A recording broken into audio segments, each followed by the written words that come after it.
Welcome to Pre-Batch. Today we're speaking to Giuseppe Gallo. Giuseppe is perhaps best known for being the founder of Italicus and more recently Savoia. And he's also the co-founder of Roma Bar Show and again, more recently, the Barcelona Cocktail Festival. Today we speak about Giuseppe's career, what it means to create an iconic brand, true ambassadorship, success in business, and we also give the Italians a light bashing. Drinks for today are the Italicus Spritz and two variations of a Savoia tonic.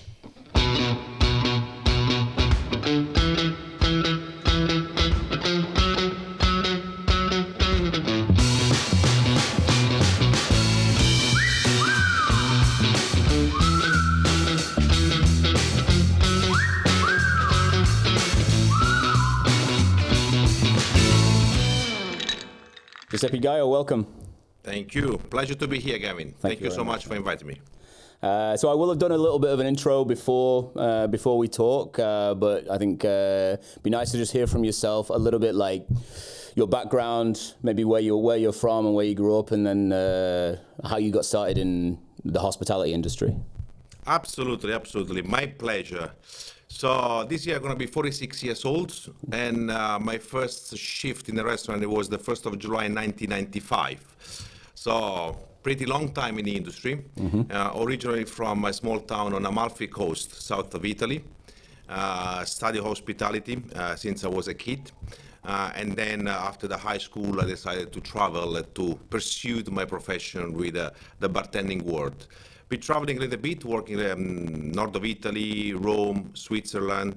Then I went for the first time in London to try to learn English, still try to learn today. In 2002, well. Thank you. Then went back to Italy, went to US for a year and a half, and then back to Italy again. And then in 2005, I went to London to try to spend 6 or 7 months before I would get my visa approval for the US. And 20 years later, 2 beautiful kids, wife, mortgage, 3 companies, I'm still in London. Here we go. That's when sometimes the cross line of life path decide for you. Still waiting for your US visa. I'm still on the waiting list. Yeah. And when I went back for the second time to London, I worked first at the Baglioni Hotel. I was working as a bartender. Then I took the manager role at the Sanderson Hotel. Back in the days, it was pretty popular in London as it was the first ever Philippe Starck, the French designer, hotel design, when it was that big sofa with the lips. Designs. Everybody knows that sofa nowadays you can buy everywhere, but that's was originally started. It was a pleasure. Spent almost 3 years there, learning everything, getting into the English London bar scene, meeting everyone, coming friends with lots of colleagues that today they become all very famous around the world. For instance, Agostino Perrone, who is the godfather of my daughter, and from there, Eric Lawrence. We actually worked together at the Sanderson before he moved to the Connaught. With Alex Cretena, before he won the famous 4 World Best Bar in the world. So, you're starting to get into the scene. Then I had a couple of proposals to join a couple of brands as a brand ambassador. One, it was a very famous vodka brand. I used to run a vodka bar. I know it sounds a little bit weird, but beginning of the 2000 vodka, it was the thing. It was very hot with consumer, before all of the trends. And then I had a call from Martini Rossi to join them as a global brand ambassador. It was the first ever they will hire someone outside of Italy to do this role. It was not very much defined, and I wasn't sure about the choice. But then in 2008, I joined the Bacardi-Martini Group, specifically the global brand ambassador with Martini Rossi. Okay. It was a beautiful roller coaster with Martini Rossi, from sponsoring the Formula One, watching Kimi Räikkönen winning the world champion in Brazil, to the Williams Racing, to the partnership with the Dolce & Gabbana, to the drinks tube with Jamie Oliver, and so on and so forth, to the 150th anniversary, creating some new product like Martini Gralusso, Martini Riserva, Martini Gold by Dolce & Gabbana. And then for the last few years, I was the advocacy director for the Bacardi Group at the end, and I left the Bacardi Group around end of 2015. Okay, long time. long time, and it was just like, one more executive was coming in, and I thought it was the right time to do the next step for me. I was about 34, 35, and I said, let me take the risk now. It was pretty jump. We had our first daughter. My wife, she was at home in maternity leave, and I had no job. We were living in London. It was nothing coming in the house, but I thought it was the right things to do back then. It's like a worst case scenario, I can always go and work behind the bar, or always can go back and work as a brand ambassador. I launched the Ita Spirits, which is a specialized events and consulting agency in London in September 2015. All of a sudden we became very busy. Client like Peroni, the famous house of Peroni, where we're starting to work more on beer cocktails. We relaunched the whole Amaro Montenegro in UK worldwide. We repackaged, relaunch, reformulate, select aperitif. We worked with the London Cocktail Week, so it was pretty busy. That was like through Ital Spirits, Ital Spirits. As a sort of like some kind of brand manager or something like, yeah. Okay. Correct, like as a consulting for them, managing the cocktail competition, created new product development. When you're working on with some clients and new product development, you always have to compromise, because at the end of the day, when you are an agency, you can recommend, but you cannot decide.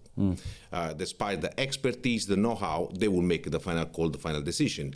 And at that point, I said, like, you know what, I don't want to compromise. Actually, like, I want to really make my own brand, which you need to encapsulate the Italian art and poetry in liquid form. You need to speak Italian, you need to breathe Italian, you need to look Italian. 1st of September 2016, just a year later, I launched what then would become the project of my life, Italicus, Rosolio di Bergamotto, which is basically a bergamot aperitif. Bringing back the forgotten category of Rosolio, and moreover, like, working on new flavor profile, which is bergamot. And back in the days, not many people, they knew what bergamot citrus orange really was. The project had just boom all of a sudden. I remember that the original plan was to do 3,000 bottles as a first production, and then after 6-7 months to see for a second production. And all of a sudden, like, after 3 weeks, we had to do another production of 5,000, and after 3 months, we had to do another 10,000 bottles, and so on and so forth. So he went fast, pretty quick, Italicus. From there, then I remember, like, the 2017 being really, like, a fast-moving year. We won Best Product of the Year, Tales of the Cocktail, Best European Product of the Year at Berlin Bar Convent, Best Product of the Year in Spain, Portugal, France, and Italy, with a different magazine. So just the brand, it was all over. It was a very interesting experience. Like, usually when you do a new business, you always plan for the worst case scenario. It was all the opposite for me. I wasn't ready for the best case scenario. There is something that I always remind to a lot of entrepreneurs nowadays, like, yes, you need to plan for the worst case scenario, but also do plan for the best case scenario. Yeah. From there, then you need to be ready to take the opportunities when they arise, right? And sometimes that can be a problem. Absolutely. Yeah. And from there, then focusing on Italicus. Then in 2018, we launched the Roma Bar Show. Then COVID came. So let's say that we took 1 year break. We couldn't travel, we couldn't do much. In 2021, after like a few weeks, a few months at home, a little bit bored, I went to all my old books. I tried to find and work on some new ideas. And then how we came to life with Savoia Americano Rosso, a new wine aperitif, which is focusing on the terroir, the wine production. And then in 2023, we added a second SQ, which is Savoia Orange Vermouth, which is the first ever vermouth made with orange wine. In between those, we also opened an importer distributor in US, based in Miami. We sold the Roma Bar Show in 2025. And we launched this year the Barcelona Cocktail Fest in collaboration with Giacomo Giannotti from the Paradiso. Boom, that's all my questions. Let's go. Thanks so much, man. That was that's maybe the best intro we've had. Good job, you nailed it. I'll rewind a little bit and we'll get into some of those details. I think it's super interesting. What a career, man. A lot to learn from you. A lot to learn. Good job. Let's go back to London because I'm English and I'm super biased. You still live in London, yeah? I still live in London, and I always consider myself a Londoner. I still have this question today. Is like, you feel more Italian or English? I'm a Londoner because I can walk around Mayfair and working in any bar or restaurant, and 9 out of 10, I'm sure I know someone behind the bar or someone who works there. So it feels almost my neighbors. Yeah. So how long have you been in London now? 2005, did you say? 20 years, 21 this year. How was the industry 20 years ago? Take me back. Amazing. I got to London. It was the right time, in the right industry, like, in the right location. It was absolutely perfect. It was just the beginning of what today we're calling the golden age of bartending. Yeah. So there were like, some great spots like the Lonsdale in Notting Hill, where Harry Bezan and Dre Masso, they used to be in charge of the cocktail program, and then Charles Vextran took over. And then Agostino Perrone just opened with Nida Ramini and Stefano Francavilla at the Montgomery Place a few months early on. The cocktail bar, a part of the Met Bar, it was still very much focused on hotels, but it was the coming of the street bar. And then from there, after 2 or 3 years, all this know-how, experience, success of street bar, he went into the hotel bar, the bar show, the cocktail competition, the brand ambassador, the tasting, the distillery trip, everything, something that is started around the period. So I have to say, between 2005 and 2012, 13, I think was the best place where to be in London. And the stake was so high, the development and the ingredients and the cocktails, the know-how, it was just at the top of the world. Yeah, and I think that hotel bar, it seems whenever you think about historical bars, really important bars in London, but also in every major city, in New York, Paris, wherever, it seems to be the hotel bar that's been around the longest. And I suppose that's partly because the hotel props up the bar and keeps it alive. And, I suppose, a solo bar is much more at risk of just going out of business any given year. Whereas, the Savoia in London is maybe one of the most famous. But even myself, remember working behind the bar, I had the pleasure to work with some great executive chef, which they will introduce me to new ingredients. Coming from Italy in 2005, lemongrass and ginger, I never had pleasure to taste them. When in London, they were pretty available everywhere. And of course, like Dick Brassel already done his bit. So you already have the ginger beer starting to work in there, the coffee cocktails. That's what became the espresso martini that nowadays you can find everywhere. All these fresh fruits martini, blackberry, blueberries, strawberries, were all things that we're not used to work with. We're very much on the classic side. So coming to London, it was just so much going on, so exciting, beautiful, beautiful years. Yeah, I suppose having a really good kitchen close by is maybe less important today than it was 20 plus years ago, because bartenders are so much more knowledgeable than they were. And but yeah, I remember, I started in the north of England maybe 25 years ago in bartending, but with the north of England, as you know, and this is why you call yourself a Londoner, is very different to the south of England. Less different now than it was. Manchester is far more similar to London now than it was 20 years ago. But the difference between Manchester and London 20 years ago was night and day. There was maybe a couple of tiki bars because we had a thing for tiki, but apart from that, there was nothing 20 years ago. But I remember making like a sugar syrup, like homemade sugar syrup. It's like just sugar and water, and I'd make it in the kitchen, and people were like, "Oh, you make your own sugar syrup?" And I'm like, "Yeah, I know, right? We're not using the finest coal sugar syrup straight from that 2.5 liter plastic container." And people thought that was like high level in the north of England. And now it's gone so far. Oh yeah, it's insane now. What's your opinion of it now? Like the scene in London now. You got kind of two different. You got like very different camps, right? You've got like Tyrone Elementary. You've got Satan's Whiskers. More classics. You got it separating into different things. Then you've still got like Lioness. You got really cool like hotel bars, still like kind of old style but revamped. You find it interesting still now? Absolutely. I always consider London and New York always going to be a powerhouse. They are the two cocktail capital of the world. They may gonna have some bumps on the roads. COVID was tough for everyone. And everybody knows that in the big cities, probably the bars, the operator, and the bartenders, the professional, they probably pay the bigger price because how expensive and inflation and so on and so forth. But you still have so much innovation. You still have so much varieties as well. You're going from a whiskey bar to tiki bar. You're going from an aperitif bar to a classic bar. You're going from an hotel bar to a speakeasy. And this one, you can only have this combination in a big city. Yeah. And London with also all these people coming from all around the world, all these ingredients coming from all around the world has been always rich in culture. So on that side, always going to be alongside New York's the cocktail capital in the world. Although I have to say there are some other city that they used to be more on tier 2, which they're really making up way up, like to London and New York. Barcelona is one of those, as we mentioned, like, probably like, Milan, Miami, there is a lot of like Chicago, Austin, Hong Kong.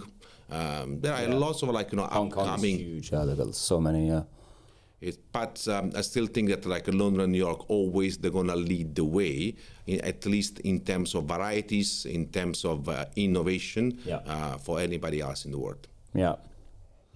Yeah. What do you think is special about Italians? I mean, there's many special things about Italians, but there's something special about Italian, specifically the blend of Italians who go and live in London and become the best bartenders on the planet. I mean, we're talking about Barcelona, and there's two Italians here in Spain, which both have worked in London. You're an Italian who lives in London. There's some kind of combination there where you put these two things together and you end up with an amazing bartender. What do you think that is? Or am I wrong? Am I projecting? It's a question that I got asked pretty often, and I would say the factor is like two major things.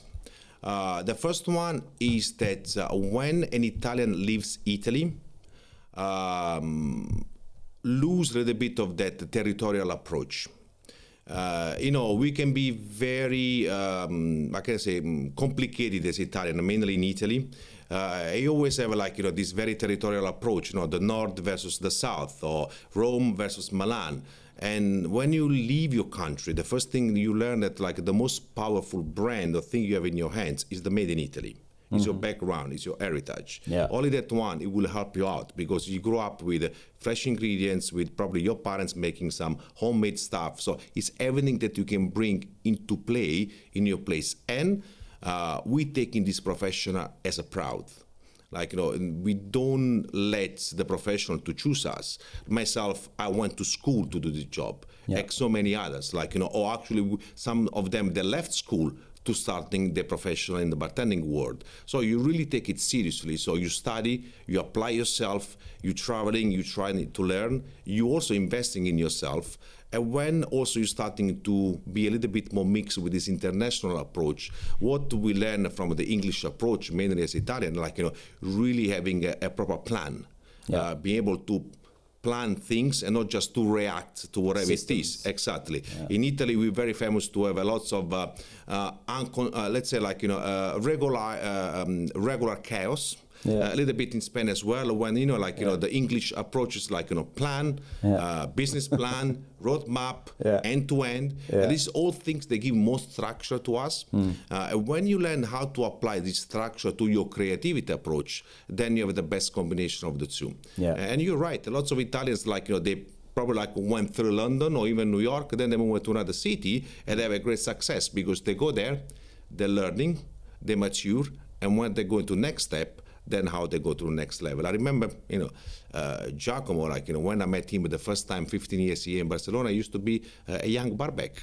Look him now, and congratulations, chapeau to him. Mm-hmm. Yeah, I think you bring a lot of passion and and flair. I don't mean throwing bottles around. I mean just pizzazz. Something to it. And we are very structured.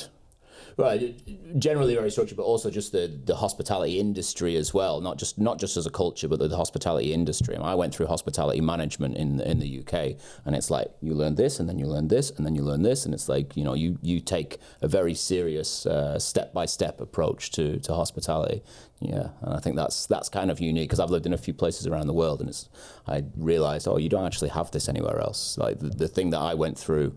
The stages of career progression that are just natural in the UK. It's a bit looser in other places. Just maybe you'll learn, maybe not. What also helped all of us as Italian that when after the experience in London or somewhere else internationally, we also realized that we can all help each other. And we all in touch with each other. So if someone has an idea, if someone has a project, always get in touch with another Italian, and we always try to help. You have no enviness, you have no jealousy. something that I see a little bit more often in Italy sometimes. And I got this discussion between bartenders or friends on those blogs or social media. It's like, come on, guys, like, we all Italians, we all living on the same Mother Earth. Let's help each other. So that's one thing that I have to say, like, it's really admire when I arrived to London, going to see, the grand tenores like, Peter Dorelli and, Salvatore Calabrese just opened the Salvatore at the 50th St. James. Back then, he was the place to be. Yeah. And then, I was a young kid, like, I was even like, afraid, embarrassed to speak to them. And, like, I remember the first thing they told me, like, son, if you need anything, you let me know. This is my phone number. Give me a call. That's Calabrese. Yeah, of course. It's like Peter, even more cool with that one. And then, like, I know, like, I'm so lucky because actually they were there on my wedding. Like, we do barbecue together. So I call the auntie at the nonno. It's like it's always so much fun. So. Yeah. That's cool. Yeah, I think that's not something the English do anywhere else in the world. I can promise you that. We hang out with each other, but there's no camaraderie. There's a little bit of camaraderie, but we're so mean to each other, It's like we're not like, but you're English, we help each other out. We're more like, like we like to rip into each other. But that's our style. Thank you, man. Thank you. This would be an Italicus Spritz. This is the Italicus Spritz. It's one part of Italicus, top up with Prosecco, ice cubes, and 3 green olives. Always 3 green olives? Always 3. Always. Okay. Cheers, man. Salut. Salut.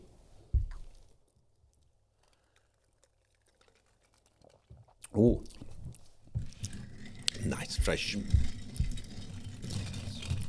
People are listening. They can just skip forward a little bit while I drink this.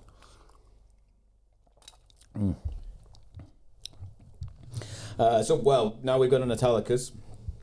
Let's, I want to ask you about that transition. You spoke about, you moved on to be an ambassador for a while. I guess while you were an ambassador, were you still bartending at the time, or was it you just went full time? Full time ambassador. Was that a thing back then, where because there's a lot of there's full time ambassador, and then there's. I've got some bartenders that work for me that are like part-time ambassador for the area or whatever.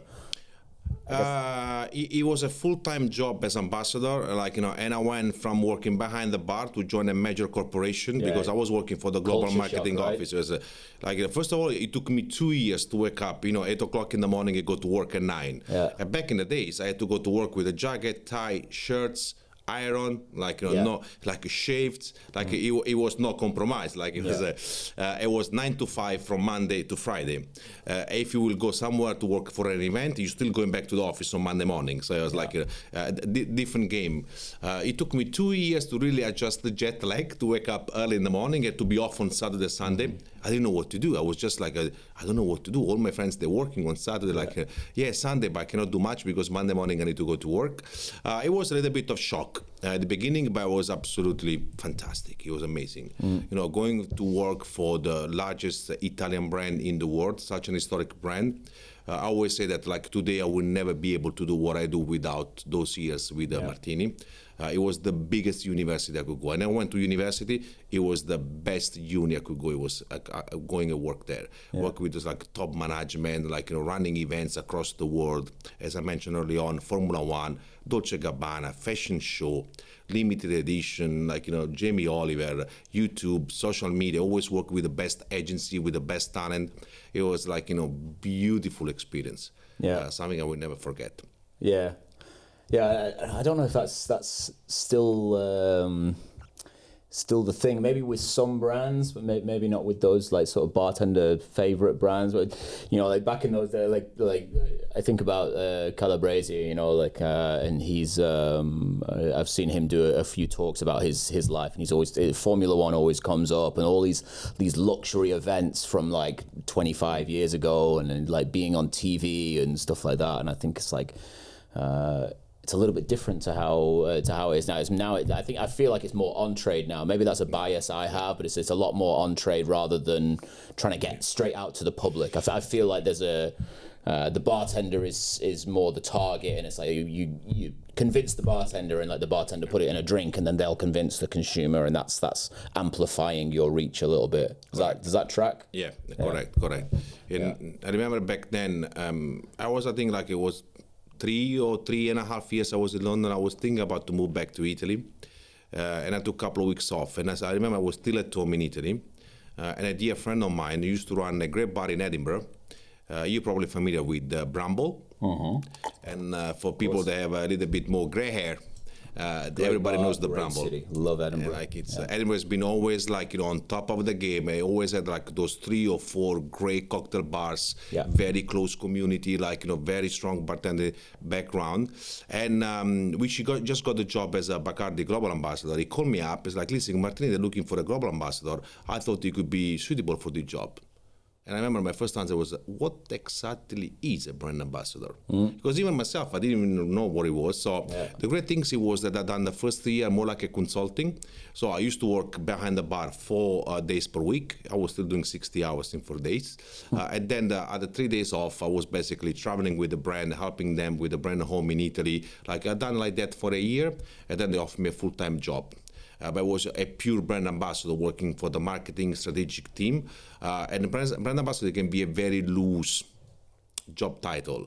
Sometimes they're calling salespeople brand ambassador, sometimes calling PR people brand ambassador.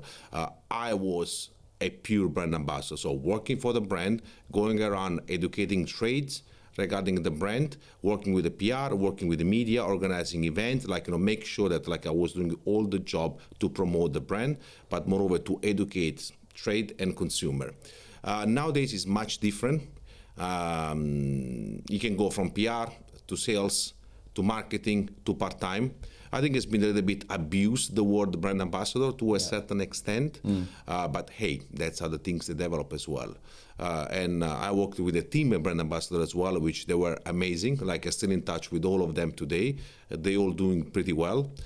It was different because also back then we would have all the training in terms of public speaking. How to write an email, how to do a PowerPoint presentation, how to do photography. So it was all this kind of stuff that today, they just hire a bartender, they're calling brand ambassador, go around and try to sell the bottle. That's you don't think that training is there anymore? I feel like it's not. Not as used to be before. To certain company, they're still doing it. I just find a lot of things too much improvised today by some brands or some companies just hiring someone and send it around. Or sometimes also see hiring or let's say paying a famous bartender just to say, I'm the brand ambassador for this brand. Come on. Everybody knows that this bartender didn't use your product till yesterday, or even it doesn't stock in this bar. It's it still doesn't use your product. Just because you give them a good paycheck, now they're calling themselves brand ambassador. It's not credible for the brand, it's not credible for the bartenders, but moreover, there is no benefits for the whole community, for the industry. That's something that, to be honest, I don't like, I cannot digest. What do you think a true brand ambassador is then? If you separate it from, what back in the day we would have called reps, like the person who basically just tries to give you a buyback or give you, a price on a bottle, or, lock you into a deal, or you put my bottle on the back bar and we'll give you, 18 quid instead of 19, or what's a brand ambassador to you? For me, rule number 1, you're working for one single brand. And it's a full-time job. Brand ambassador working for 5 different brands already is not credible as far as I'm concerned. Second one, your main mission should be education. You need to educate, number 1, about the category, and then about your product. So just going around and telling that your gin is the best gin in the world. Okay, thank you so much, because they pay you. Educate the whole industry or your colleagues or the trade about the gin category, and that's how we make our gin, and that's our uniqueness for our gin, or that's our different standpoint as a gin. And then third, whatever you have a chance to involve the trade or the bartenders, so you can also cross a little bit feed with the consumer, then when you're involving the trade, that you have been educated about the category and about your brand beforehand. That's what I see is a pure full-time job as a brand ambassador. So what should a smaller brand do then because some smaller brands can't justify a full-time brand ambassador who only does one brand. Hire different, part-time. Yeah. Hopefully they don't work for other brands, so they're still working in the bar. Make sure they understand the brand, how you made it, explain everything to them, release your information.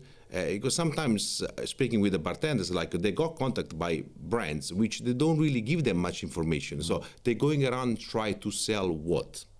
So if your first mission is education, you need to know everything, how you make the juice first, where the brand is coming from, what is the category, and what is your different standpoint.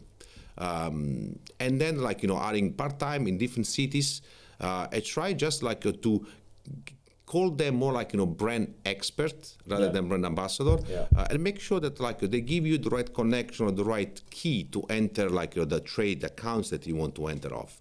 And then you take it from there. And sometimes learn how to walk before you're gonna run. Yeah. And I see lots of brands that want to run before they're learning how to walk. Yeah. It's something that I disagree with. Yeah. Does that mean focus on your local community and grow out geographically from there, kind of thing? What about? I suppose maybe some good advice for new brands that are not part of a big conglomerate like Diageo or Bacardi or whatever.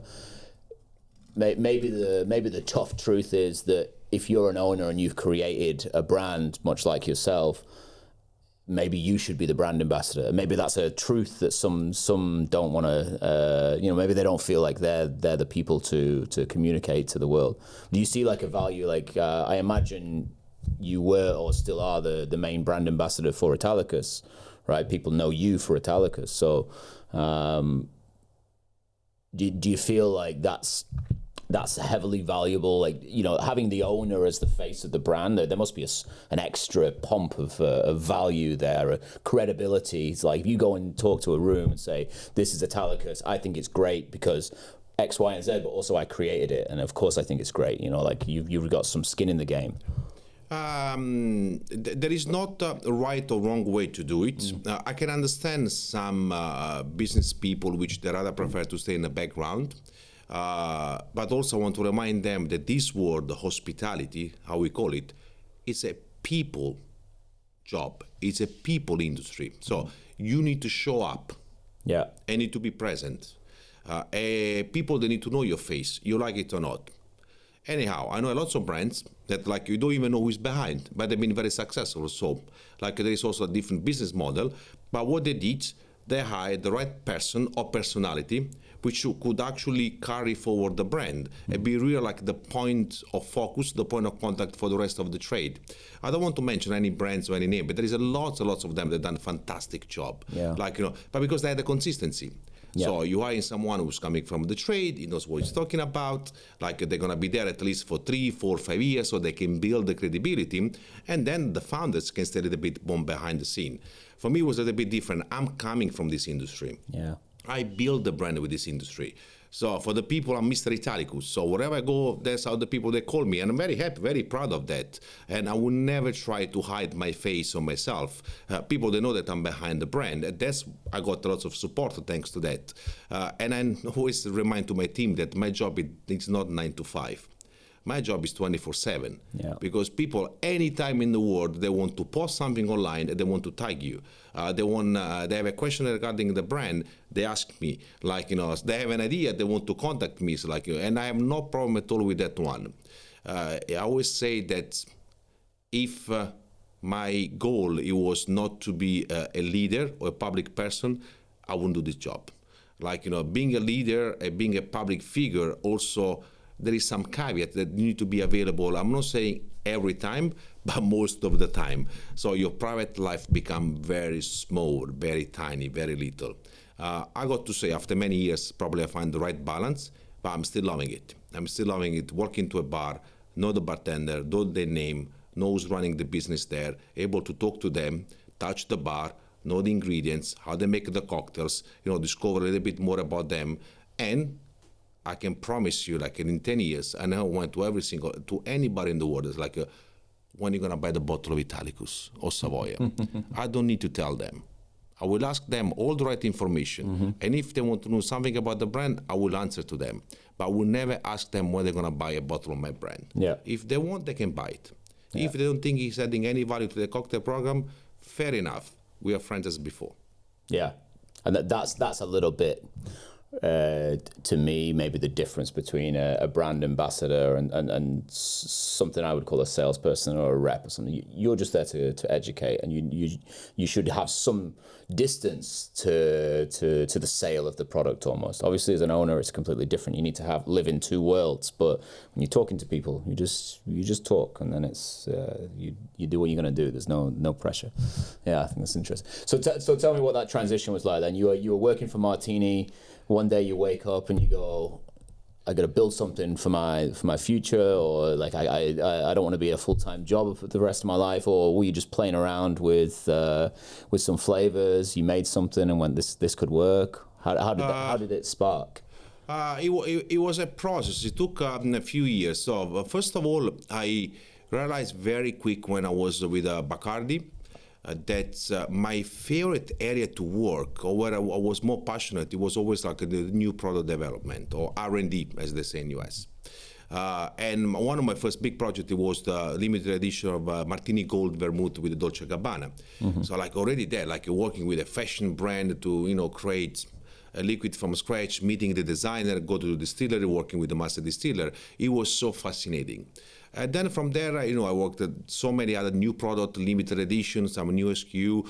Then I worked on some other brands. It was always the part that it was really sparkled to me. And then throughout those years, I was doing a lot of research, because obviously I was researching on the vermouth category. And every time I was going to university in Turin or in Bologna, the two oldest universities in Italy, I always will find this word Rosolio. And I was traveling the world presenting a seminar called The Truth About Vermouth, which was a 3-hour seminar talking about vermouth. And I remember that I would mention the word martini properly twice at the end of the 3 hours. That's what I'm saying, like when you need to educate the trade about the category. Thanks to that, I also I was awarded a Brand Ambassador of the Year at Tears of the Cocktail in 2014. At that, it was like a really great accomplishment, because people, they voted for me, not because probably they used the brand, because, let's be clear, lots of those friends, they didn't even have Martini Rossi vermouth in the bar. They were working with some other vermouth, no problem at all. But they knew that I was the only one going around and doing the whole training, the whole education about vermouth to them and to their staff without any issue at all, without asking them to buy the bottle. So I done that one. It was very, very passionate about the vermouth, and I always find this Rosolio. And I remember, my memories from was a childhood, this beautiful citrus coming from south of Italy, the bergamot citrus orange. And it's maybe one day, I need to do a Rosolio. Maybe one day I want to do something with the bergamot, and I try to combine the two. But the main goal, it was really to create the quintessential Italian brand, and that's why the name Italicus, it means Italian in Latin words. And it was going back to the previous point. Sometimes people, and I remember when I just launched Italicus, people is how possible a person from a different region where the bergamot is produced is talking about bergamot. It was the region next where I'm coming from, so we're talking about 1 hour by car. That's how territorial Italy can be. Because bergamot is Amalfi Coast? Or? It's from Calabria, the hill of Italy, the southern part, just before and Sicily. And you're from the Amalfi Coast? I'm from the Amalfi Coast. They're an hour apart. Yeah, okay, by car. Okay. And it's and I remember having those messages on Facebook and on Instagram, how possible, you're not true to the stories. I'm just saying that I'm using a quintessential Italian ingredients. Italicus, because we encapsulate the whole Italy. The distillery is in Turin. And the Roman column that inspired the bottle is available all over Italy. My main point was, I'm talking about the made in Italy, which is the most powerful brand we have. I even know a few times I've introduced someone from Sicily, and I was he's Italian. He's like, I'm Sicilian. And they're like, why? It's in Italy, right? Yeah. Did I lose something? Yeah. He's like, I'm Sicilian. Yeah. it's very territorial. Yeah. You're right. Yeah. Sorry, carry on. No, so I try to really to break this territorial approach with one single brand. And I was already enough that I knew lots of people in the industry, some great major producers. And I remember when I launched the Rosolio, get contacted by, some very respected brand owner said like, you got to be mad. Really, Rosolio? We used to be a Rosolio. We removed it from the bottle after World War II. You're crazy. Like, you do something that nobody's gonna care about it. Like, it's such an old category. Like, nobody knows about what Rosolio is. And when I went with the bergamot, people was like, really, bergamot? Do you really think like bars that need the bergamot? It's like, well, they don't have it, so at least I can add something. Now you have like, few small brands that try to copy Italicus. You have a bergamot puree, you have like, bergamot syrup behind the bar. So like we brought bergamot in the arsenal of bartenders behind the bar before anybody else. We created a super premium Italian aperitif when back then the two most famous or popular Italian brands across the world, the best one, it was sold for $12.99 a bottle. Like, so it's like, why, if you do something with so much passion, is crafted using like DOCG ingredients, why you need to position so low? So instead of like try to commercialize the category, let's try to premiumize the category. And that's what we've done with Italicus. I think we open up the way for so many other brands. And today I can definitely witness that Italicus has become a case study, and not just for the spirits industry. Sometimes now I'm doing private courses at the Bocconi University in Milan for the business school, because they have as a challenge before the MBA to create a 100% made in Italy brand. And some of them, they're taking Italicus as a case study. Student coming from different industry, from Nivea or Coca-Cola and so on and so forth. Like, so very, very proud of that. Yeah. I think historically, from my perspective, Italy has kind of undershot its product a few times. I think about Italian wine, and like French wine has been so premium for such a long time. And I think about Italian red. There's like the Italian reds are incredible. Valpolicella. You get these Chianti, and now people recognize it. I think, but 15 years ago, Italian wine in the UK was we called it table wine. You get it in a carafe. Wouldn't even come in the bottle that it would. They decant it into a carafe, but a cheap carafe, like £2.50 carafe. And you put that's what is this? It's Italian. It's Italian red, and you're like, okay, well, what is it? Whereas if someone brought you French wine 20 years ago, and I feel like the Italians needed to premiumize. I can prove it with a two very simple example. Okay, please do. Like limoncello. When you think about limoncello, oh great, I was in Italy on a holiday at limoncello, beautiful. I was in Sicily, Cinque Terre, Portofino, Amalfi Coast. But then like you go around the limoncello, all cheap stuff. And they're all competing with each other. Who's giving it the most competitive price? Yeah. Well, if you're using a quality ingredients lemon coming from very specific region of Italy, like you have all this craft, why you just push on that side? Why you don't try to explain how you make your juice? So they really made the whole category a little bit cheap, which I don't think it deserves it. I can give it one more, Prosecco. And Prosecco, when you go to Germany, just like, possible Italians, they really create this monster. Millions and millions and millions of nalita cases sold at $6.99 per bottle. Yeah. Like still, to have the word Prosecco, that means that you're using 100% Glera grapes coming from the Valdobbiadene region. How possible you're gonna price it at $6.99? Yeah. That's something that I will never understand. I disagree with that, and I try to go opposite to that direction. And of course, when you're the first one to try to do that, for the industry or for your community, you're always like the crazy one.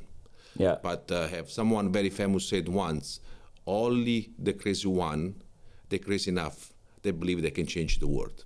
Yeah. Exactly. And I think Italicus, that's what it done in the last 10 years. And that's the entrepreneurial spirit, right? That's the belief that you can. This is a very American thing as well. That's why there's so much there's so many entrepreneurs and so much sort of optimism in America. They're like they just tend to believe that they can. It's kind of like the why not attitude, which from an English perspective we don't have enough of. We're quite self-deprecating, which is hilarious. I love as a culture, but occasionally we should be like, why not me? Why I could do that? Why wouldn't I change the world? Why it's just a small thing. It's fine. Yeah, I think you're right.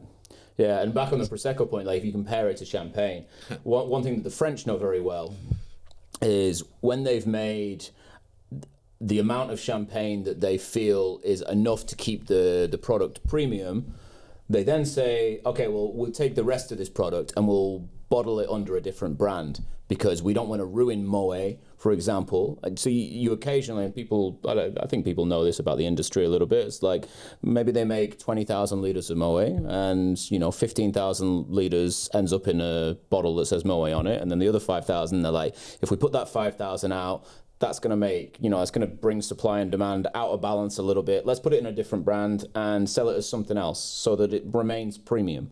And the French have understood this for a very long time. With cognac, they're very good at this. Before anybody else, I give you this example, okay?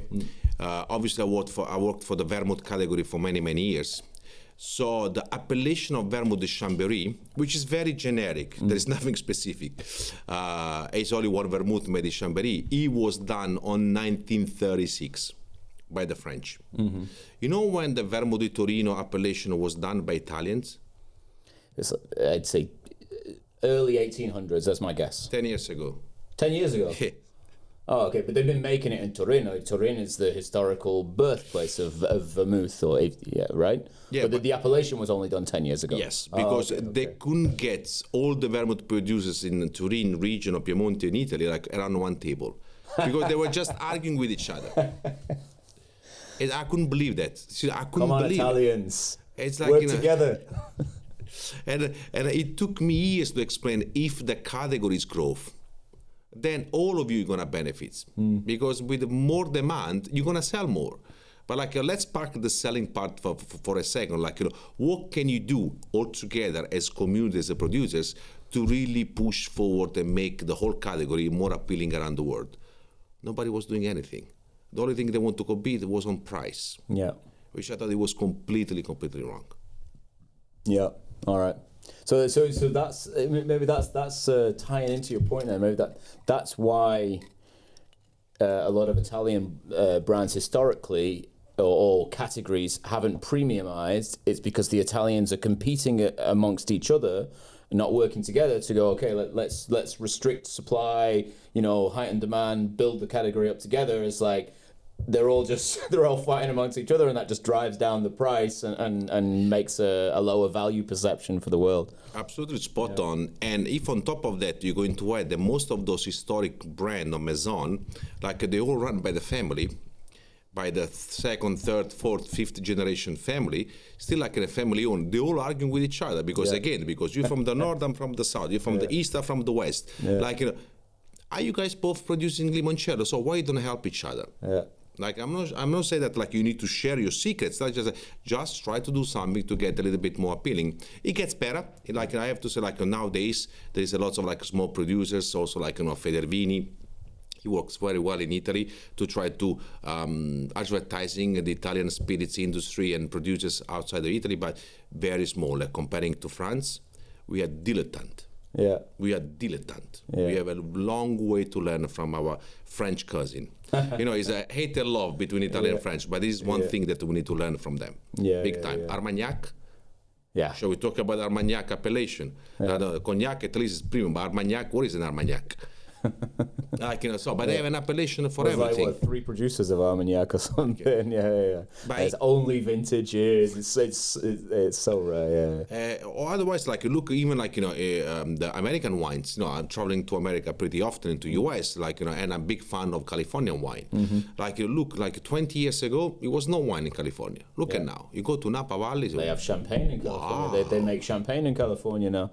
What a juice they make. They're great. Yeah. They find the perfect microclimate, but they had a business approach. So they all working together, and instead of fighting on a price, they try to be as much premium as they can. Yeah. So it's if they can do it in the new world, I'm sure we can do in the old world. Yeah.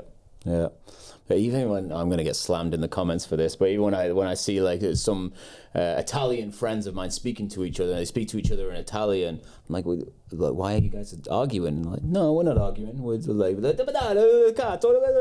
a lot of movement, a lot of passion, and I'm like, these guys are for sure having an argument right now, and they're like, no, we're just chatting. I'm like, okay.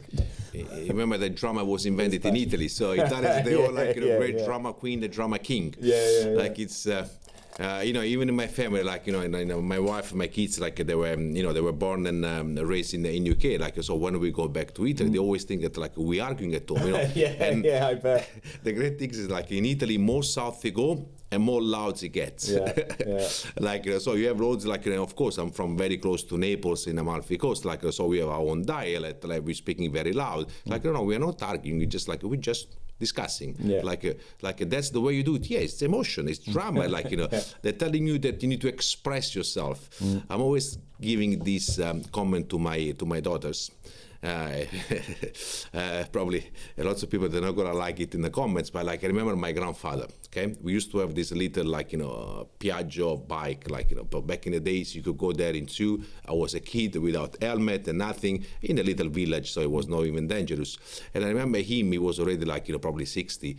He telling me like, you see, Giuseppe, when you see something beautiful on the street, you need to tell them. And he was referring to ladies. Oh, yeah? It's like, you see how Bella she is. Like, hey, Bella, how are you today? It's like, today you cannot even do these comments. Like, it's like, what's wrong with that? Like, you try to make a compliment to somebody. Why you need to take it as an offense? And that's a little bit like the ABC of Italian. Like, they always like to express themselves. Like, probably now we'll learn a little bit how to control our emotion. But still, comparing to many other countries, to many other populations, like, we have all this drama in a heart, in our hearts. You just need to listen like the Italian anthem, like it's all about drama. It's like everybody's a little bit Pavarotti. You sparked a memory then of my grandfather as well. And this is such the English version of exactly what you just said. And the English version of that is like my grandfather always used to tell me and my dad that when a lady passes by, you tip your cap. So it's literally you just head down and you just touch your cap. It's a very slight movement, and that's the English version of what you just said, because you wouldn't be so dramatic to say, oh, you look beautiful today, but you just go. And that's like just respect, and you move out of the way. It's the politeness thing. Like we have that very almost hospitality built into our culture, where you move out of the way and you let people pass and you give them a little, like a sign of respect kind of thing. But it's very subtle. It's very meek. Anyway, we veered off. I was trying to ask you about starting Italicus, and we veered off into a segue, which I like. It's good. So you're working with Bacardi, you're doing a lot of research and development, you're working with, you see Rosolio. Does Rosolio necessarily just mean a bergamot liqueur? Thank you, man.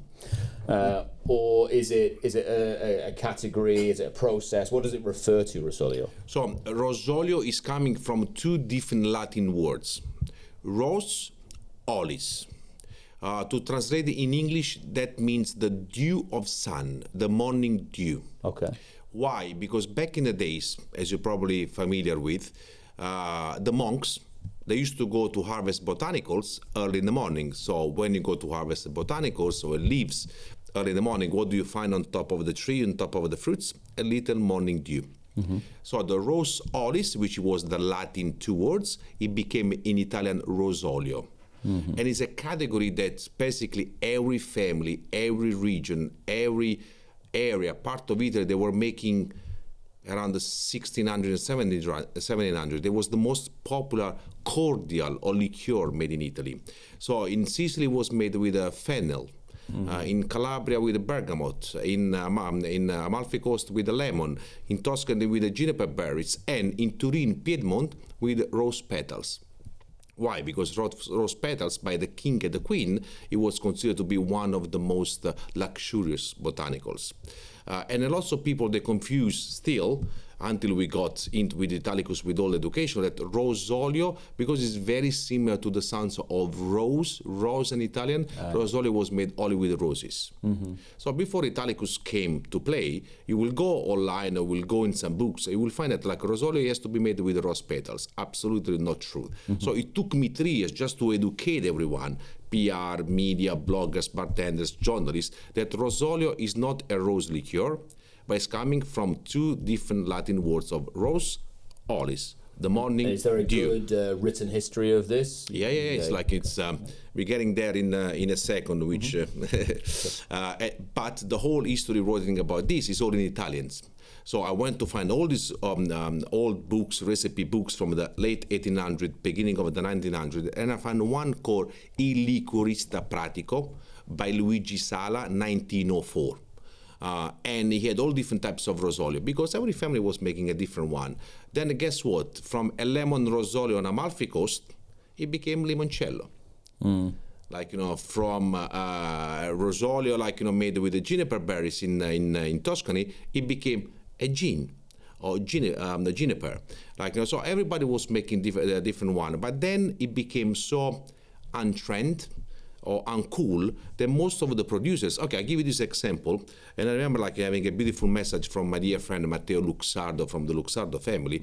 I remember him telling me like, actually we started in 1777 in Zara. Zara is a city that today is part of the Croatia. Back then it was Italy. So that's where the Luxardo family is from. And it was Rosolio di Marasca. Oh, okay. Yeah. But then when they moved to Italy from Rosolio di Marasca, they just changed it with the Maraschino liqueur. So all of them, they were like limoncello, they were Rosolio. Maraschino was Rosolio. It was all of them. And every family, every region was making a different one. I want to make the one with the bergamot because I thought bergamot, it was something very close to me because my mom, she used to cook with the bergamot. I used to go to Calabria region for summertime, wintertime in vacation. We used to have a house there.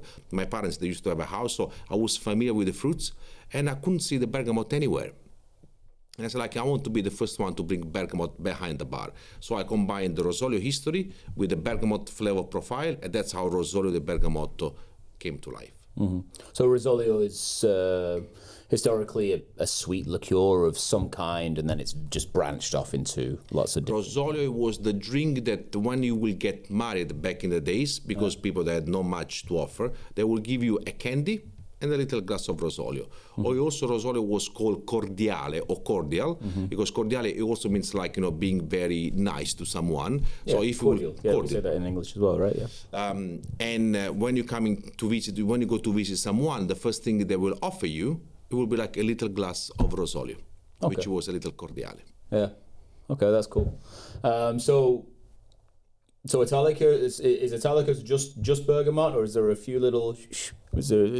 I mean, obviously it's bergamot, sugar, and alcohol.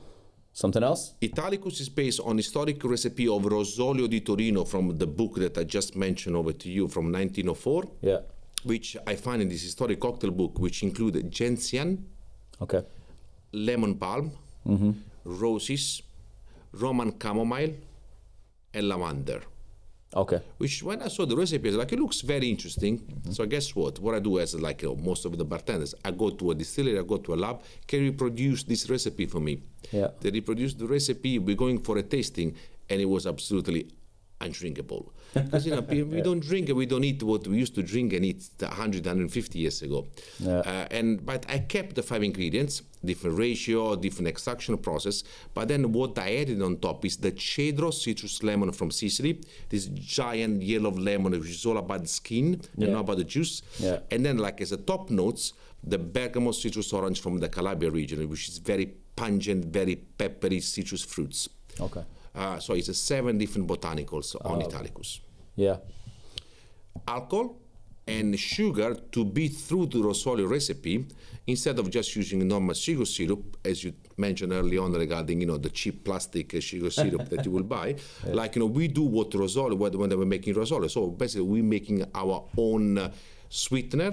We do our own burnt sugar sweetener because that's what they used to do. So you had a little bit of melassa aftertaste. It's not just a simple syrup, just to be through as Rosolio. Yeah. And that is our great secrets. Okay. Like nobody knows exactly what kind of sweetener we're using for Italicus because we made it in the house. Yeah, you heard it here first, people. I have more questions about Italicus, but we've got a drink. So I think we got 2 different drinks now, right? So we've got Savoia, I guess that's Orancio? I guess you have the Orancio with white grapes. I think my one is the red one, Rosso. Oh, okay. Cheers. Salute. Salute.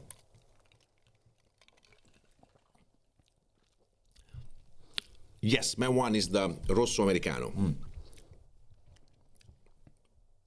Yeah, mine is, it's a little drier than I expected. It's nice. It's Savoia Orange very dry. It's the lowest sugar amount in whole vermouth category. And because it's made with orange wine, you have a very high acidity. Yeah, it's very crisp. Yeah. And I just want to just one more thing about Italicus. One thing I'm interested in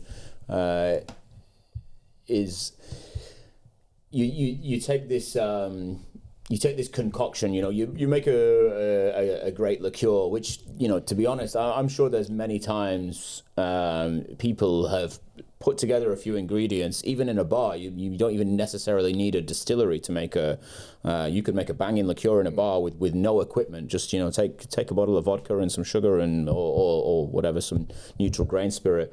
And I wonder how you explain the pop that you got, because you clearly you made a great liqueur. But what separates you in terms of branding and launch, and how do you turn that into a brand? Because I think it was kind of a cult brand for a while. Now I would say it's solidified itself as a staple in the bar industry. But when it came out, it had to be on the back bar for a while. I felt in most bars it had to be there somewhere. Every bartender knew about it. How do you explain that? Obviously, it's something to do with the flavor. It can't be shit, but it has to be drinkable and good. But there's something else, right? What's the something else? The plan, the English lesson, the English lesson. Okay, cool. The hard work. Yeah, okay. I always like to say that between September 2016 till the end of 17, it's probably been the most amazing, beautiful time of my life. Even when you're at home on the sofa, 11 o'clock or, at noon, almost falling asleep, you got message from somewhere in the world that I just got your bottle, we're going to get on the menu. You just won an award. So it was just as I said, a roller coaster in a positive way. At that one, it was all the planning and the hard work.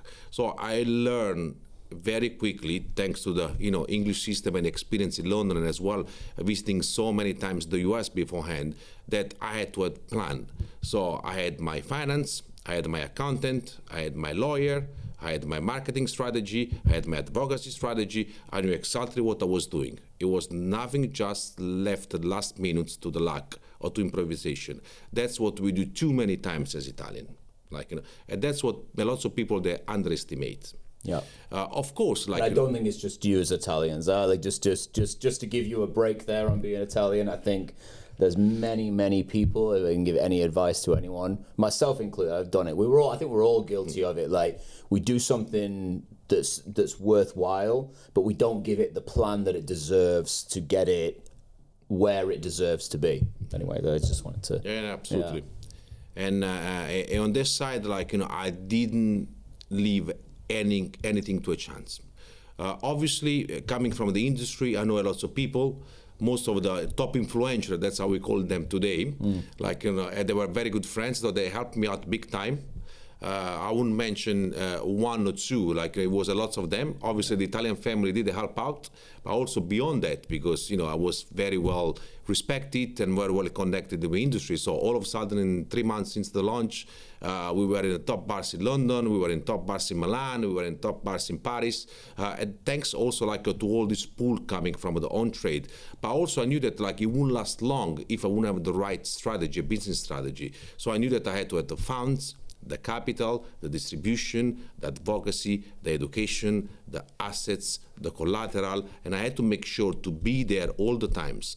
And I had back then a 6-year-old daughter and 3-year-old daughter, my wife at home, so it was not easy for me traveling over the weekend, going away for 2 weeks. I was sacrificing a lot on my personal side, and I do value a lot the time I spend with my family. But I knew that it was something bigger happening over there. And hopefully, down the line, it will pay back big time. Today, I can say that it was the right things to do. Yeah. It was not easy. And I'll tell you this little anecdote that I usually don't share much with a lot of people. I remember going to New Orleans to tell of the cocktail in July 2017. So we just launched Italicus in US, May 2017. It was launched in September 16 in Europe. So like it was fresh new. It was not even 1 year old. We go there and we are running up on the top 4 best product of the year against, I think, Ancho Rice, Hendrix, Del Maguey, Vida Mezcal. So brands, they already won tails many times before, coming from big companies, so like a well-founded company, corporation, and we won. So I go there, accept the awards, we go, we celebrate with all the Italians, we're having some fun, flying back home. And I remember arriving at home, back home, it was July in London, and I didn't feel well. I couldn't stand up, I couldn't talk, I don't know what was wrong with me. So I go to the doctor, it's like, I don't know, I can't hear well, I can't see properly. And the doctor's like, your stress is just too high. You need just to switch off. Now for a week, you don't do nothing. No, it's impossible. It's like, we just won an awards. I have an interview. I have the PR. I need to go here. It's like, no, you don't understand. You just need to close now. Because otherwise, that's how much stress I had in the first 10 months of life of Italicus to really try to bring some success to the brand. At that point, when we won Tales of the Cocktail, I could feel that it was something special into the brand. Job was not done yet. The major party was coming, but I knew that we were like, let's say like the flavor of the year, the flavor of the month, and lots of people that were watching us. From that point, my main challenge was just like keep structuring the business, keeping adding the right talent, expanding the distribution, get the right funding, the right capital, and get like all the right plan behind the brand. Nothing comes by luck. Luck is an attitude. You need to go looking for it. Yeah, that's good advice. But I know. Well, first of all, I completely empathize with that feeling. I have a 3-year-old daughter. I travel a lot for work, and it's for various things. But sometimes you're away trying to build something, and you question it big time because hindsight's amazing. You can look back and go, that was the right decision. But when you're in the middle of it and you're like, but I'm doing this thing and I don't know if it's going to work, and I'm away from my daughter, and there's these little things that happen, and you're like, woof, like it's tricky, man. Having a kid at home, when you have a lot of work to do, it's tricky, man. And for me, it was even different because to launch Italicus, I had to remortgage my flat where my wife and my daughter that were living it. So I knew that failure, it was something that I would never take in consideration because failure on business side, that would mean I will failure on my family, my personal side. Yeah. And I would not allow that to happen to my family. Yeah. So I worked hard like never before. That's a fire to put under yourself, right? That's huge. You put everything on the line while you've got a family and say everything rides on this succeeding. Man, nothing is going to drive you to make that succeed more than anything else in the world. Yeah, that's a huge driver. That's why when lots of people ask me, what will be your first advice, to be successful in your life? You need to work hard. Remortgage everything. Don't remortgage. Go and find money somewhere else. I wouldn't wish nobody that. Yeah. But you got to work hard. Yeah. You need to work very, very hard. You need to have an auto-discipline regime to yourself, really in order to have a consistency and to have a longevity. We mentioned when we started now today that I've been in the industry now for over 25 years. Yeah. And it feels a new day every day to me. But but I've been applying the same discipline and regime every day, every month, every year for the last 20. Yeah. Yeah, and I wonder how easy that is to communicate nowadays. And this is where I'm going to sound old to someone who's 20 or whatever. But there's something which has happened in both of our lifetimes where we remember a time before social media, for example. Social media is one thing, but just that kind of culture where you very quickly see the result of something, like social media will show you look, I made this thing, and boom, boom, boom, it's 7-second video, and you're like, yeah, but usually it takes months of just turning up and doing the grind work and doing probably 99% of the stuff that you do is kind of boring grunt work. You're in airports and occasionally you win an award, but it's it's like 4 seconds and then you're like back to it, answering emails, making calls, like calling people, making plans, writing structures out. And I think, and this is not an attack on any generation or any people whatsoever, but it must be difficult to never have remembered a time before social media where you see just you just constantly getting this reinforcement of, like, you know, whatever, just even just swiping on Instagram, just scrolling, and just, you know, just constant sort of reward for nothing, you know. I think it's difficult to say discipline, even just to say discipline as a positive word. Be disciplined. Like I feel like if I say, like, you need to be disciplined to a 20-year-old, they're like, whoa, don't attack me, man. Like, no, but that's a positive word. Be disciplined. Be structured and disciplined and systematic and work hard. Even work hard almost feels on the edge of negative nowadays. Why? You know, but it shouldn't be. It's like, oh, I worked hard. You know, I worked, you know, like, whatever, you know, we used to work, I mean, I think there's a balance, because I used to work 80, 90, I remember a couple of times, you know, we used to write timesheets on paper, and I'd write 100 on the timesheet at the end of the week, because you used to have to write daily, and then at the end of the week you had to add your hours up, and you'd write how many hours you did, and the odd time I'd hit 100, and I'd be like, 100? Did 100? I was getting paid a salary. I was like, whether I did 100 or 50, I got paid for 40, no matter what. So, like, but I was still proud of it. And I think that's too far in the other direction. Like, no one should be working 100 hours and getting paid for 40. But I also don't think you should be ashamed of working really hard to get where you got to, you know, even if that means you get screwed over for 5-10 years, as we probably all did in hospitality, right? We all probably worked harder than what we got paid for, and then we got somewhere and it all started paying off a little bit. Do you remember how much was the minimum hours paying when you were working in the bar? I do remember mine. Oh, I remember mine from, well, I remember, I can give you a couple. Yeah. You're a little bit older than me, but I'm also from the north, so we were about 10 years behind you. So go on, tell me. So when I was still working at the Sanderson, running the bar, paid by hours as a manager, my hour pays, which was high back then, it was £4.50 per hour. Now you know how much it is in the UK? Oh, I do know. Yeah, I have 2 bars in the UK. I know exactly how much it is. It just went up in April, and it's I don't know. We pay above the minimum wage, but I think the minimum wage is like 11 something now, or 12. 12.75 from April. From April, 12.75 from April for everyone over 21. Yeah. It's and you still have people which they don't want to work because they say it's not enough. Yeah. Well, I've been screwed not once. Like probably most of my life I've been screwed. I've been working too many hours. I've been underpaid. People that shout on me, people that bully me, yes. People that patronize me, yes. I've been fired or removed or whatever, like, you know, for many, many reasons. But if you don't go through that one, you're never gonna become strong enough to really prove that you can do it differently. Yeah. Like, again, I agree with you. Don't want to point out any generation. I think we're in a much better position today because we understand there is more balance. But I think sometimes we're going a little bit too far to a certain extent, where, like, you know, before even you apply for a job, you want to know how much you're gonna get paid. What can you do, or what do you know how to do the job? Do you have an experience? Before we're gonna talk even about money. But beside that, like, to your point, there is the famous theory of the 100-meter sprinter.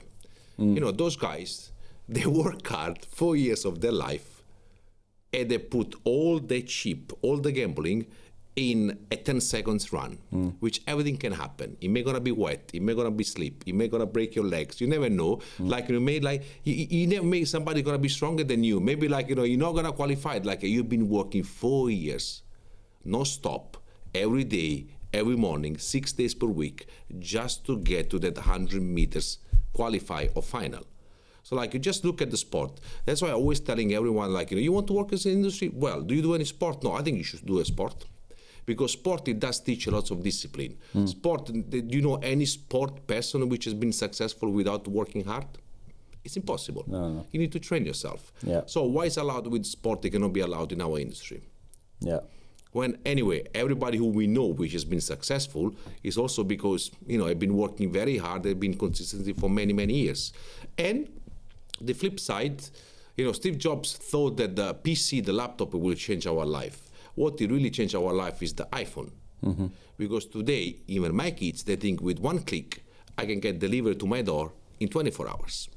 So they don't have that passion to wait. They don't know what does it mean building from scratch or go looking for it. I want everything and now, one click away.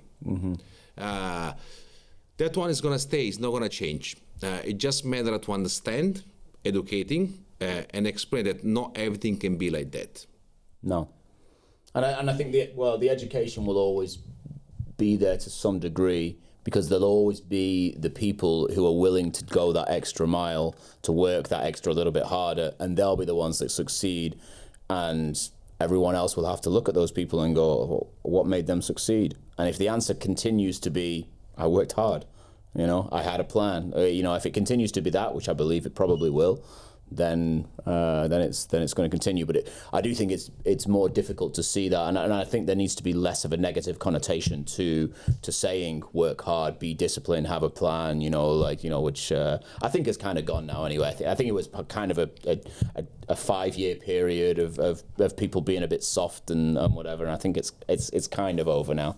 Anyway, what are we're drinking? When did you bring this brand out? Here we got Savoia. It's my second brand, which is a vino aperitivo. So we launched Savoia in 2021. This one is the Savoia. Yeah. Like very simple. So Savoia is an international word because it's coming from the Savoia in France. The House of Savoia, it was the royal family who united Italy as a country as we know today. A lot of people that think Italy is existing since the Roman Empire is absolutely not true. It's a young country. Italy became a unified country in 1861. Thanks to the House of Savoia, which was the royal family in Turin, which they started the expedition with Giuseppe Garibaldi, the famous General Garibaldi, who went to Sicily, arrived in Marsala, where he discovered this victory wine that, thanks to Mr. Woodhouse from Liverpool, UK, he made such a success for many years before. He really enjoyed, and all the soldiers, they were wearing this red jacket, so they were calling the Giacche Rosse, the red jacket. That's why Savoia Rosso. And because it started the unification of Italy in 1861, the ABV of Savoia Rosso is 18.6. He left the port of Genoa with 2 boats, arriving in Sicily after 24 days, protected by the British Navy, because they were interested to liberate Italy, so they would witness the Spanish and the French Empire. Anything to weaken the Spanish. And that's why we're using 24 different botanicals. Yeah. So this one is a bitter style of vermouth. So obviously you have the wormwood, but also you have the bergamot, you have the cardamom, and you have the mandarin, you have the grapefruit, you have the ginseng, you have the rhubarb. So a very complex recipe. You can use it on its own, like a normal classic vermouth, a little bit more bitter, or otherwise you can have a nice refreshing spritz with Prosecco, or as I prefer it, with a tonic water. I become a little bit too much English with my tonic water. No, it's fine. But so would you classify it, is it a fortified wine or is it not fortified? Aromatized wine. Aromatized. Vermouth, 100%, both of them. Okay. And the first one is made with the Marsala Fino. Yeah. Dry Marsala coming from Sicily, aged in cask for 14 months. The first one being your one. My one. Yeah. The classic one. And then in 2020, end of 23, so beginning of 24, we introduced Savoia Orancio, which is supposed to be a limited release, but then it became very successful and is the first ever vermouth made with orange wine. We're using orange wine coming from the center of Italy, which is made with 2 different types of grapes. One is Malvasia, which is the red grapes, and the other one is the Uni Blanc Trebbiano, which is the white grapes. Orange wine, as everybody knows, is the first ever sort of form of wine human being ever created, which was originally from the Black Sea, Caspian Sea area, so the center of Asia, and it was brought to Europe by Marco Polo in 1200, where he find this delicious style of beverage over there, which has this orange color, because they were leaving the skin of red grapes infusing with the wine, the juice the most. And he brought back to Italy from his trip to Europe, from his trip to China. So the second one, Savoia Orange, is inspired by the story of Marco Polo. The first one by the story of Giuseppe Garibaldi. And because Marco Polo left Venice with his father and dad to go to China, in 1272, the alcohol by volume of Savoia Orange is a 17.2. Okay. And it took him 21 years to go from Venice to China, go back. That's why we're using 21 botanicals. It's a spice and citrus vermouth made with ginger, red tea, kaffir lime, pomegranates, apple, and so on and so forth. So it's a little bit different in terms of vermouth. There's nothing like that in the industry. For someone who got a little bit more gray hair, we know that during the late 70s, early 80s, orange vermouth was a big thing, mainly in France, Italy, and Spain. So you still have some historic brands and maison that they were making this orange style of vermouth. Yeah, to me, this it almost has a dry sherry kind of vibe to it. It's got the vermouth kind of botanicals, slightly less bitter, also very dry, but yeah, like a Fino sherry, very, very dry finish on it. Well, yeah, very nice with the grapes. Maybe you can just explain what an orange wine is. So yeah, I know we spoke about where it comes from and stuff, but I've seen it on menu. You know, natural wine places love to have an orange wine on there nowadays. Yeah, and I actually forget exactly. I did know at some point, but it's left my brain. It's as I mentioned, it's the first form of wine human being ever made it. From centuries ago. It's very, very basic. So back in the days, nobody had any knowledge about how to make wine, and they would take white grapes, red grapes, smash everything together, and let it ferment it. Now, when you leave the most, that's how you're calling the wine juice, right? The most like an infusing or macerating with the red grapes. Of course, it does extract the color from the grapes. That's why today probably lots of our friends, they're familiar with the Blanc de Blanc, Blanc de Noir, Noir de Blanc, which they give into champagne. What does it mean? That probably like they're using blanc grapes infused with black grapes, or vice versa, or Blanc de Blanc, two white grapes, Noir de Noir. That's mainly used in the champagne area, in the champagne industry. Nowadays, orange wine is very on trend. You should go to Brooklyn or Williamsburg in New York. There is no one. I used to live in Brooklyn. Hippie bar. Trends go like any trend that's anywhere else in the world. You drop it in Williamsburg, it goes way too far. And they have sometimes like a list of like 7 or 8 different types of orange wine. Obviously, orange wine most of the time it must to be 100% natural because of the production process. Some of them they got fermented in a glass. Some of them in wood. The one we're using is from glass, so it's a little bit more clean and nil. So we don't have much tannins. At least the one we're using for Savoia.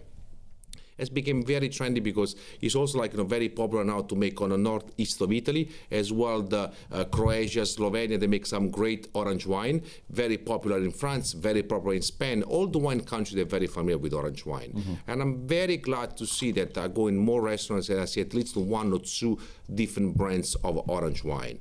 Now, you will see that with those product like the Marsala in Savoia Rosso, the orange wine in Savoia Orange, as well as with the Bergamot with Italicus, we all apply the same rule. We are innovating, we are not duplicating. We're never gonna make something which is already available in the market. Yes, vermouth is already available as a category, but there is a way that we can innovate in the vermouth markets. Now you can innovate adding more sugar and color to your red vermouth, or talking about your whatever spirits alcohol you're using to make your vermouth, where 80% in the bottle it's wine. So why are you talking about alcohol when you need to talking about wine? What we do with Savoia, we're talking about the wine. 80% of the juice it's wine. So you need to know exactly what wine we're using and where it's coming from, as well as all the botanicals and the rest of it.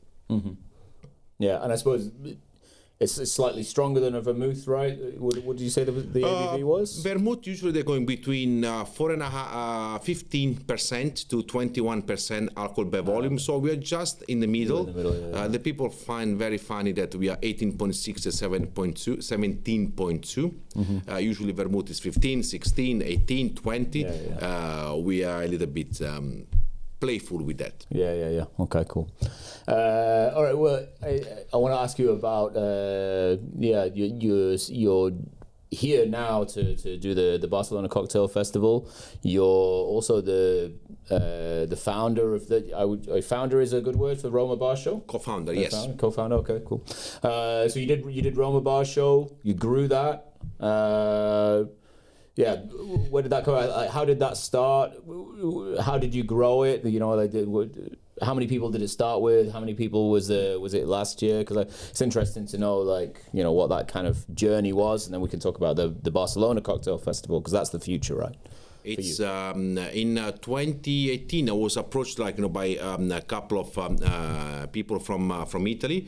We want to do something in Italy. We really think that it's the right time to do it. And as we discussed so far, there is so many Italian bartenders all around the world. Why we don't choose to do something in Italy? And I thought, great idea. I can do something that I can really give back to my country. I build my brands around the made in Italy. My company is called Ital Spirits. One brand is called Italicus. Another one has the royal name Savoia. So we can do something that we can give back to the community. And I say, yes. Do I have the time? No. It's my number one project? No. It's my core business? No. But if it's something that I will give back to the community, I will do so. I did it 2019. It was the first year. First year was really, how can I say, concerning, because it's an event. It's a big monster. But at the end everything went well.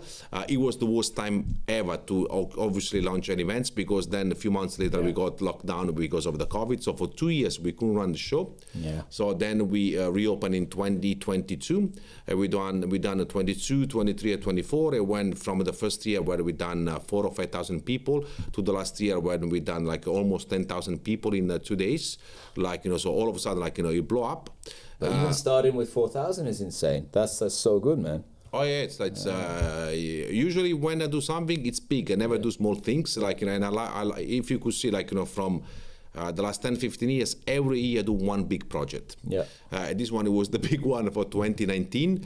And then we were approached in 2024 from a big events conference company in Italy that they want to buy out. And of course, say, let's discuss. My partners, they were very happy to sell to them. I didn't really find very exciting to stay in just working for another company or just managing.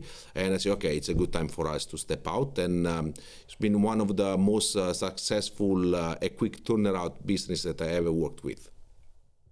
Good, nice, man. I like it.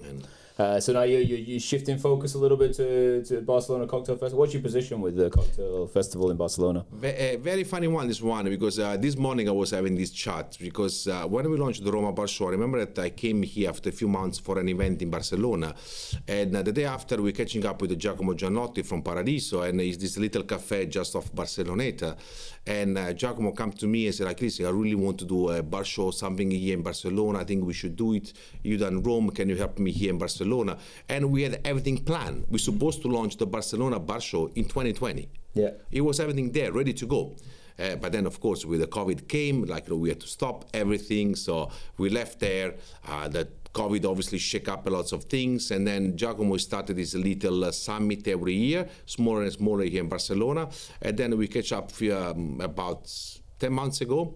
And he's listen, the summit, it was great, but now I want this little project that I have here in Barcelona to become a real business. So I want to make sure that it become an international platform, so we can bring top bars from around the world here to Barcelona, but also we can export Barcelona, Spain, all around the world in our industry. So would it be interesting to work together? And that's how we co-founded the Barcelona Cocktail Fest. Which will be tomorrow and after tomorrow at Palo Alto, 18 and 19 of April 2026. We have 8 of the best bars coming from all around the world, from South America to Singapore, from Rome to Oslo, from Paris to New York, and we sold out. We're very happy with that. So we probably foreseen about 3,000 to 4,000 people attending in the next couple of days. That's awesome. So, busy weekend. Easy, man. Yeah, cool. So, I mean, yeah, I went to the one last year, which again, I know Giacomo's done it in a smart way. He's kind of transferred slowly from a sustainability or the Paradiso Summit, the sustainability summit, and Barcelona Cocktail Festival, and grown over time, which is a very smart way of doing things. So. What do you see? I mean, by the time people watch this, this year's will be over anyway. So, what do you see happening for next year? What do you see the future of? How does it differentiate itself from Athens or BCB or? This one will be the first. That's why we call it the Barcelona Cocktail Fest. Because what was it called last year? That one was the Sustainability Summit. It was still the same. Okay, yeah. But it was still very much focused on trade. It was very much focused on the trade, the professional, the bartenders. When this year the real target is the consumer, the final consumer. Yeah. So all the tickets we sold is all directed to consumer. So we're not just gonna talk about or host the bartenders, professional, ambassador, journalists, which we do have. We have a journalist ambassador coming from US, from UK, from Italy, from France, but the main part, 80% of the attendees will be consumers. I think post-COVID and the last decade, things that really switched. And there is now more need to talk directly with the consumers and a little bit less directly with the on-trade. There is so many other opportunity or occasion that you can talk to with the bartenders or with the professional. In this case, we want to talk directly with the consumer. We want the consumer to experience the best cocktail made by the best bars and bartenders from all around the world. And it's a truly international platform now. Yeah. From next year, we have some big plan. We're looking potentially same location, different location, slightly a little bit format, try to expand a little bit the format, not just for the 2 days, perhaps a little bit longer. So we have a few ideas that we will regroup perhaps in a month time after this weekend is over, really starting to lay down for the next year. And we want to start very, very early on. So instead of starting 6 months before the show, already by June, July, we're going to starting to talk with the brands, partners, consumer to make sure to be ready for April 27. Yeah. So what's the shift in going from on-trade to consumer? Well, what drives that then? I'm thinking that maybe the reason that you need to target consumers more, there's probably a couple of reasons. One is maybe that bartenders are maybe they've gone too far into creating their own stuff, and maybe back bars and stuff are not as prominent as they used to be, and menus are so complicated now that brands aren't getting as much visibility as they used to get. Or maybe it's that the consumer is more educated than they used to be, and therefore it is possible for you to bring Al Chimico, and they can and people actually know about this bar across the other side of the world. Well, what is it that shifts you towards consumers? It was very much one question. I've been traveling around the world, attending bar show, cocktail festival, and I did ask one question. I remember chatting with Jack. I was like, when it was last time you went to a bar show and you came back? He said, I discovered or learned something new. Very rarely today. You see bar show turning basically into a clown circus. I'm sorry to use these words, but you see throwing things from the stand, making shots, loud music. I don't like that. I don't like that. It's then what's the point to promote all this drink responsible if you go into a bar show just to get waste? That's something that I completely disagree. Music, DJ, shots, what is this? And I'm old enough that, I used to go to the first ever bar show in London, the London Bar Show in Olympia. And I remember that the bar show was the first ever, it was the biggest opportunity for all of us because it was the beginning of the golden age, 2005, 2006. It failed because the London Bar Show they were putting like the tequila embassy, where every small artisanal producer of tequila, which back then it was a very small category, they would try to explain how they were making artisanal and handmade it and craft it, and then next to it they would put, without mentioning any brand, like a loud music DJ with energy drinks and like in a shot of Amaro here. It's like, and you couldn't even talk to your guest. I think we can guess the brand there, by the way. Just so you know. And like, so it's like, what do you want to do? Like, you want to do a party? Like, you want to do a fiesta? Or you want to educate someone? Okay? Now, there is so many opportunities you can educate bartenders. You have forum, cocktail class, brand ambassador, advocacy, brand home visit. So it's plenty of those. Do the brands really need another bar show to educate bartenders? And do bartenders go to bar show to learn or to drink? I think the answer to that is there's maybe a thing before they arrive in their head that like, I'm going to learn. But when they get there, it all falls to shit, and they don't, because I've fallen victim to it myself. You go to a lot of these bar shows, and every single stand you go, every brand you go to, and you know a lot of the people at the brands, and you say, oh, hello. Every single interaction involves another tasting, maybe at least one tasting, maybe sometimes 4 or 5. You're like, oh, taste this, taste this, taste this. And you're like, you go to BCB, there's going to be 100 stands that you're going to stop in over 2 days, and each one's going to give you 2 or 3 drinks. You can't, like, even if you take tiny sips, you can't avoid the fact that you're going to get trashed by the end of the day, and you need to be super tactical. There used to be, even Tales of the Cocktail is very different to BCB. It's more experiential, I think. It's more, you move around more. It's more educational, I think. I think Tales of the Cocktail is, far more about the seminars. I don't know if it's still the same, but the last time I went, you had to buy seminars, not tickets. You don't buy a ticket for the event. You buy 2 seminars, and then you get a ticket to the event. So you have to attend 2 seminars, and that's very cool. I like that. It's exactly the reason why we have a Charlotte Bosley, the new president of Tales of the Cocktail, be here in Barcelona for those days, because that's what I really admire about Tales of the Cocktail. It's about education. And we're going back, when we're talking about the brand ambassador, what's your main goal? Education. Like, you go to Tales of the Cocktail, the city is beautiful. New Orleans is like, it just, the vibe, the soul, like you what is it? Sweaty, hot, so smelly, but you feel there is amazing. something in the city that that is really magic. There is only there. Like I really find very spiritual. Like a second, you learn something new there, because you learning from the best in the industry. And then in the evening, when everything's finished, you want to go to some party, whatever they do, like go and enjoy yourself. I have no problem with that. But don't tell me to go to a bar show, you pay tickets just because you're gonna go stand by stand and have free drinks everywhere. What are you gonna remember at the end of the day? You may go through some very interesting stuff, but you're not gonna remember anything.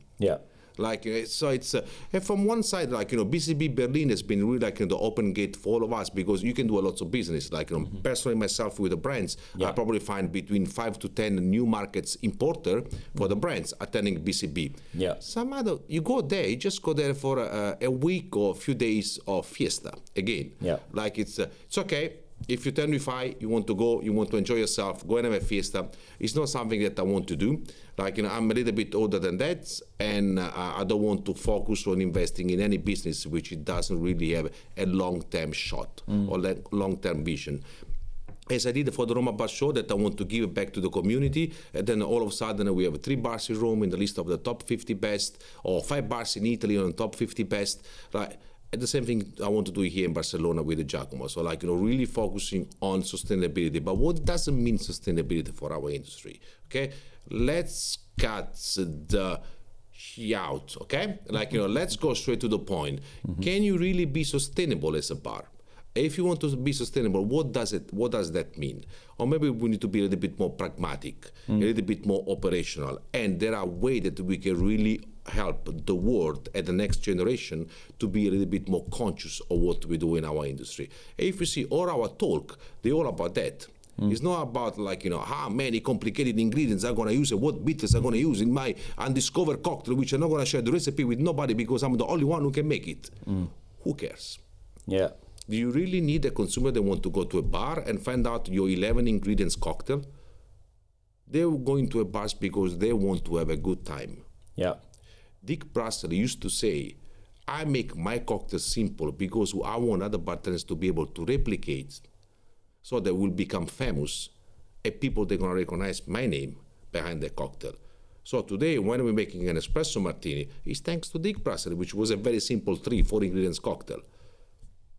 Or, look at the pornostar martini, or look at the Russian spring punch. Like all of these, like they're all very simple, they became new classics. Or the Tommy's Margarita from Julio.